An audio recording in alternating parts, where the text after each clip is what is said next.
Vamos tecer agora nossas considerações finais sobre o tema desenvolvido na nossa aula, que diz respeito à imigração e à expansão cafeeira no Brasil. Principalmente a questão da imigração, que foi colocada como um aspecto essencial para a manutenção da cultura do café, uma vez que era uma economia bastante importante. A economia cafeeira foi fundamental para o país e havia a necessidade para a produção do café de uma quantidade representativa de trabalhadores no processo produtivo. Então, com o fim da escravidão, há necessidade de se criar uma outra estratégia, e a alternativa encontrada foi a de incentivar o processo imigratório no Brasil.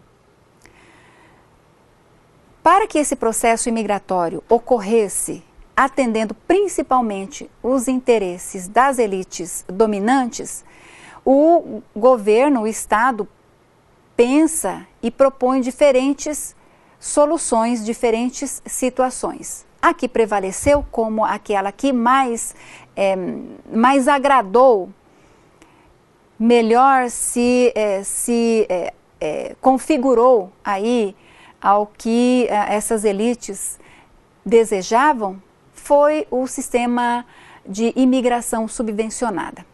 Mas vamos tecer aí as nossas considerações sobre todos os pontos. Vamos lá.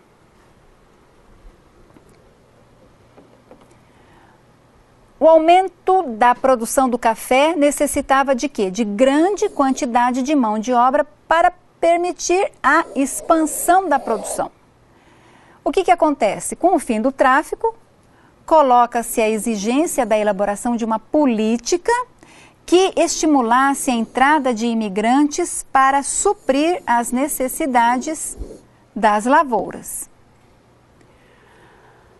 A possibilidade de se tornarem proprietários funcionaria como um atrativo para esses imigrantes, porém, não resolveria o problema da mão de obra, que era uma necessidade da produção da lavoura cafeeira. Esse problema foi resolvido após várias experiências de imigração com o quê? Com a subvenção do governo, que favoreceu a expansão das lavouras de café, especialmente em São Paulo. A entrada maciça de imigrantes criara uma força de trabalho barata, tornando a formação de fazendas de café um negócio altamente lucrativo. Durante o século XIX, o mecanismo de financiamento da produção de café estava vinculado à comercialização do produto. Então, veja, o que é que nós temos aí?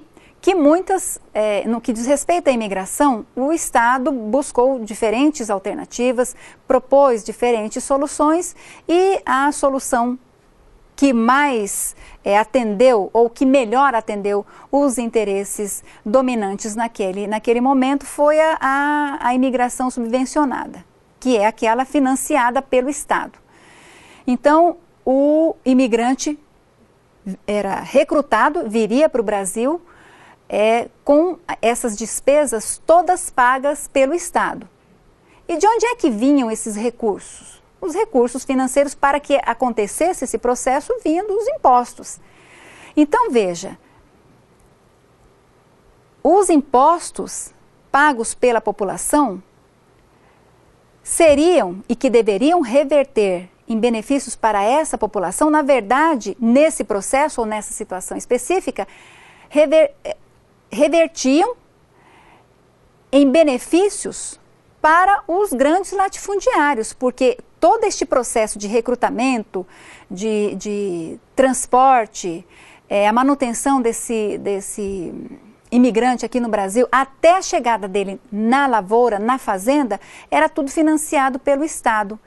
O proprietário de terra, o grande latifundiário, não gastava nada nisso, não investia nada nesse processo. É claro que quando o trabalhador chegasse na fazenda, existia uma relação de trabalho. Então ele deveria pagar por essa força de trabalho.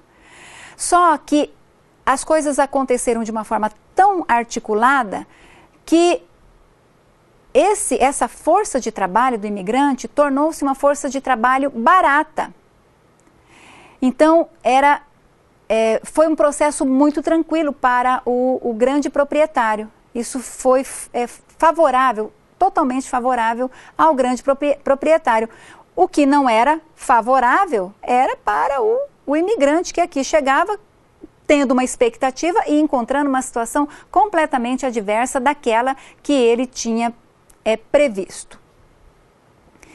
O financiamento da produção do café em face ao longo processo dessa produção, desse processo produtivo do café, era feito pelo comerciante. Então, o comerciante, durante muito tempo, funcionou como um banco. Ele financiava, ele tinha uma relação direta com o proprietário, ele financiava essa produção, a produção do café, e ele também articulava a exportação disso. Então, ele tinha, vamos dizer assim, o domínio de todo o processo. E uma coisa que era muito interessante nesse momento é que a questão de contrato nem sempre existia. As coisas eram resolvidas muito assim, de acordo, em função de amizade, em função desse tipo de relações ou de relação pessoal. A questão do contrato, ela aparece posteriormente em função da própria necessidade colocada pela organização do processo produtivo.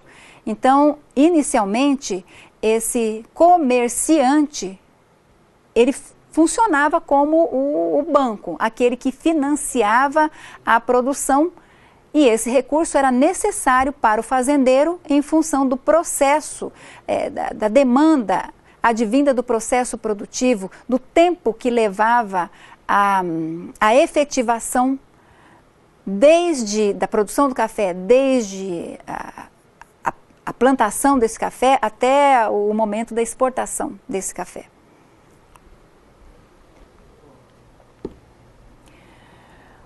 Os comerciantes, depois comissários, né, de café, adquirem grande importância, né, em função disso que eu já te expliquei. Uma vez que os fazendeiros deles dependiam para realizar seus lucros e para obter recursos para a produção. Então, esses comerciantes, essa forma de organização do comércio, essa forma de relação do processo produtivo leva à organização das casas comissárias. Então, essas casas comissárias passam, então, a realizar essa função de fazer essa articulação junto com o fazendeiro e propiciar aí um empréstimo, propiciar aí um financiamento para a produção do café. A cultura do café exigia um período razoável para sua formação. Então, por isso, havia necessidade do financiamento. Além disso, a extrema especialização para a venda do produto tornava o fazendeiro dependente do comerciante, uma vez que ele estava ali, próximo ao porto, próximo à região de grande comércio, onde ele poderia estabelecer diferentes formas de relação. Com a introdução do trabalho livre nas fazendas, já não há mais necessidade de recursos, de tantos recursos, né, para aquisição e manutenção dos escravos, o que revela a insuficiência do sistema financeiro baseado no comissário. Então, o que é preciso considerar? Que o escravo, ele tinha um custo para o fazendeiro. É claro que ele produzia muito, ele era explorado à exaustão, mas ele tinha um custo. um custo no que diz respeito a vestuário, no que diz respeito à alimentação, para manter esse trabalho em condições, esse escravo em condições de trabalho. E esse processo exigia uma quantidade representativa de recursos, e esses recursos eram financiados pelos comissários, pelas casas comissárias.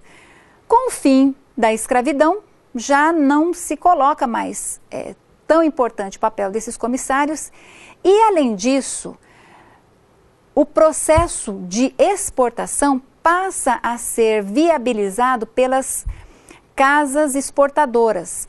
Essas casas exportadoras são administradas por estrangeiros ou por pessoas que tivessem vínculo com outros países, que fariam essa exportação, que efetivariam esse processo de exportação, o que tira mais ainda a importância dessas casas comissárias. Então, esse processo não tem mais condições de prosseguir, e ainda há um outro aspecto que precisa ser considerado, que era a possibilidade que os grandes proprietários viam de ampliar cada vez mais a produção do café.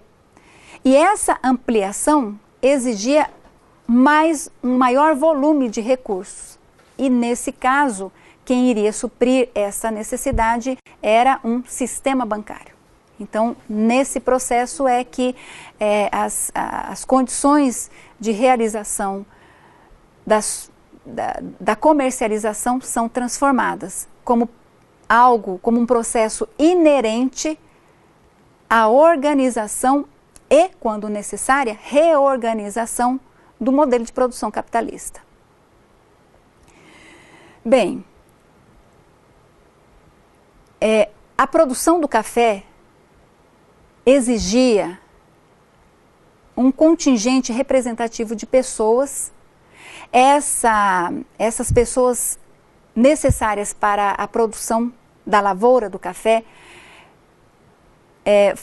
a questão dessas pessoas foi resolvida por meio da imigração. A imigração nem sempre favorável ao imigrante, mas o que é preciso deixar claro aqui: como é que a organização social, econômica e política acabam se efetivando de uma maneira que é favorável às elites dominantes. Você pode até dizer, mas professora, por que é que não aconteceu a industrialização aí nesse momento? Não tinha recursos, não tinha riqueza já? Tinha. Por que a industrialização não acontece nesse momento? Acontece posteriormente. Porque não interessava a essa elite. Porque a industrialização exigiria investimento em educação, investimento em ciência, investimento em tecnologia, mudança na estrutura econômica, uma reorientação ou estabelecimento de políticas que assegurassem as condições de trabalho, as condições do trabalhador, e isso não interessava para as elites dominantes. Então, a situação lhes era favorável. E por ser favorável a essas elites, não eram transformadas. As transformações ocorreram posteriormente em função de uma necessidade colocada também pelo processo produtivo. Bons estudos!